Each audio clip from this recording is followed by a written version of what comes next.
மாணவர்களுக்கு வணக்கம். இந்த வீடியோவில் பார்த்தீங்கன்னா இன்றைக்கி நடந்து முடிஞ்ச 12th ஸ்டாண்டர்டோட பயாலஜி ஆன்சர் கீ பார்க்கலாம். ஸோ இன்றைக்கி நீங்கள் எழுதின கொஸ்டின் பேப்பர் எப்படி இருந்துச்சு அப்படின்றத கமெண்ட்டில் தெரியப்படுத்துங்க. அண்ட் நீங்கள் எவ்வளோ மார்க் எடுப்பீங்க அப்படின்றத பற்றியும் கமெண்ட்டில் மார்க் சொல்லிவிடுங்க. அண்டு அந்த பயாலஜி கொஸ்டின் பேப்பர் இன்றைக்கி வந்தது பார்த்திங்கன்னா ஆவரேஜ் தான், ரொம்ப ஈஸியெலாம் சொல்ல முடியாது. ஏன்னா ஏற்கனவே நம்ம ஃபிசிக்ஸு கெமிஸ்ட்ரிலாம் சில விஷயங்களில் வந்து நம்ம கட் பண்ணுறதுக்கு எந்த அளவுக்கு பண்ணாங்களோ அதே மாதிரி 2-3 மார்க்கு 4 மார்க் கட் பண்ணுறதுக்கு என்னென்னலாம் பண்ணணுமோ பண்ணி வச்சுருக்குறாங்க.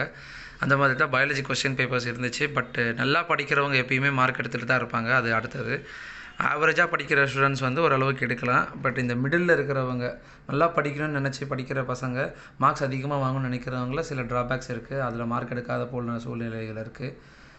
5 மார்க்கில் ஒரு செட்டு வந்து கொஞ்சம் டஃப்பாக கொடுத்துருக்குறாங்க. ஸோ பாட்னி வந்து ஈஸியாக இருக்குது, பட் பாட்னி கஷ்டமாக இருக்குது, ஜுவாலஜி மட்டும் ஈஸியாக இருக்குது. அந்த மாதிரி ரெண்டுத்தில் ஏதாவது ஒரு ப்ராப்ளம் கண்டிப்பாக இருந்துக்கிட்டே இருக்குது இந்த பயாலஜி கொஸ்டின் பேப்பரில். ஸோ அந்த ஆன்சர் கீ பார்த்துடலாம். இந்த வீடியோ வந்து உங்கள் ஃப்ரெண்ட்ஸுக்கு ஷேர் பண்ணுங்கள். உங்கள் ஃப்ரெண்ட்ஸுமே வந்து அந்த கொஸ்டின் பேப்பரை பார்த்து அனலைஸ் பண்ணி தெரிஞ்சுக்கிட்டேன் எவ்வளோ மார்க் 1 மார்க்லேருந்து கிடைக்குது, ஆனால் மற்ற கொஸ்டின் பேப்பர்ஸ் எப்படி இருந்திருக்கு அப்படின்றத தெரியப்படுத்துவாங்க.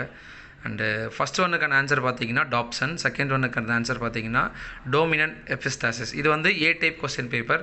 இப்போ நம்ம பார்க்குறது வந்து பயாலஜியில் பாட்னி சைடு, சரிங்களா?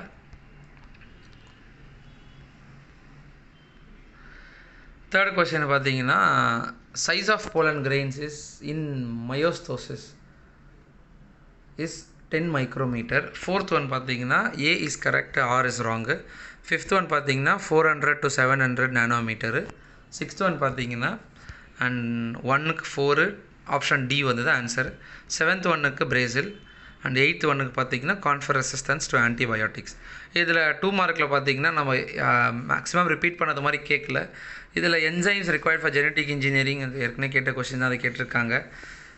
எம்ப்ரியாய்ட்ஸ் ஆல்ரெடி கேட்டிருக்காங்க, ஃபைட்டோ ரெமிடேஷன் கேட்டிருக்காங்க.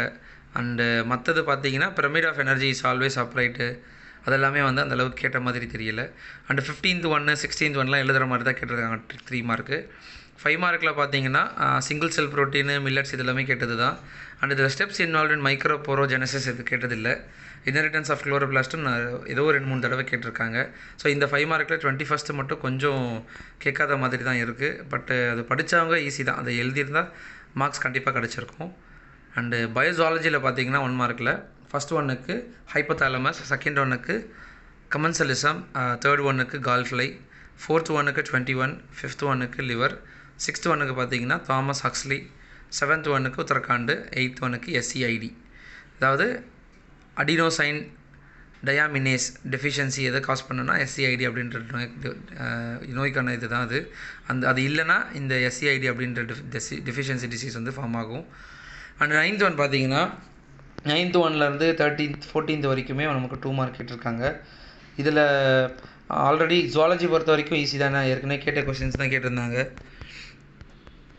அண்டு 3 மார்க்குமே பார்த்தீங்கன்னா ஈஸி தான், ரொம்ப கஷ்டமாலாம் கேட்கல, எல்லாமே கேட்ட கொஸ்டின்ஸ் தான். 5 மார்க்லேயே பார்த்தீங்கன்னா ஹார்டி வெயின்ஸ்பர்க் கேட்டிருக்காங்க, promote biodiversity conservation and classify the drugs on the basis of effect. So இதுவுமே வந்து ஏற்கனவே கேட்டது தான். கைண்ட்ஸ் ஆஃப் சிங்காமி கூட கேட்டது தான். ஸோ ஜுவாலஜி பொறுத்த வரைக்கும் ஈஸி தான், பட் பாட்னி தான் கொஞ்சம் டஃப் பண்ண மாதிரி இருக்குது. பட் உங்களோட கமெண்ட் நீங்கள் எப்படி கொஸ்டின் பண்ணீங்க அப்படின்றது தெரியப்படுத்துங்க, எவ்வளோ மார்க் எடுப்பீங்க அப்படின்றதும் தெரியப்படுத்துங்க. இந்த வீடியோ நீங்கள் பார்க்குறீங்க புது ஸ்டூடெண்ட்டுன்னா நம்ம சேனலை சப்ஸ்கிரைப் பண்ணி வச்சுக்கோங்க. நம்ம சேனலில் எஜுகேஷன் கண்டென்ட் சம்மந்தமாக எல்லாமே வரும். ஸ்கூல் எஜுகேஷன் கண்டென்ட்டும் சரி, மற்ற கவர்மெண்ட் எக்ஸாம்ஸ் எஜுகேஷன் கண்டென்ட்டும் சரி கண்டிப்பாக உங்களுக்கு தெரியப்படுத்துவோம். வர நாட்களில் வந்து உங்களுக்கு ஓரியன்டேஷன் சம்மந்தமாக இருக்கும். அதாவது ஆஃப்டர் 10th கம்ப்ளீட் பண்ணி ஸ்டூடெண்ட்ஸ் வந்து என்ன பண்ணணும், என்ன குரூப் எடுத்தால் என்ன கோர்ஸ் படிக்கிறதுக்கு எந்த குரூப் எடுக்கலாம் அப்படின்ற மாதிரியும், 11th 12th படிக்கிற ஸ்டூடெண்ட்ஸ் வந்து 12th படிக்கிற ஸ்டூடெண்ட்ஸ் ஆஃப்டர் 12th முடிச்சதுக்கப்புறம் என்னென்ன கெரியர் இருக்குது உங்களுக்கு ஃப்யூச்சரில், கெரியர் கைடன்ஸ் ப்ரோக்ராம் மாதிரி ஒரு ப்ரோக்ராம் இருக்கும் ஆன்லைனில். ஸோ ஸ்டூடெண்ட்ஸ் எல்லாருமே வந்து அவேர்னஸோடு நம்ம சேனலை கொஞ்சம் பார்த்துட்டு வாங்க. வேறு ஏதாவது தகவல் வேணும்னா நீங்கள் கமெண்ட்டில் தெரியப்படுத்துங்க. தேங்க்யூ.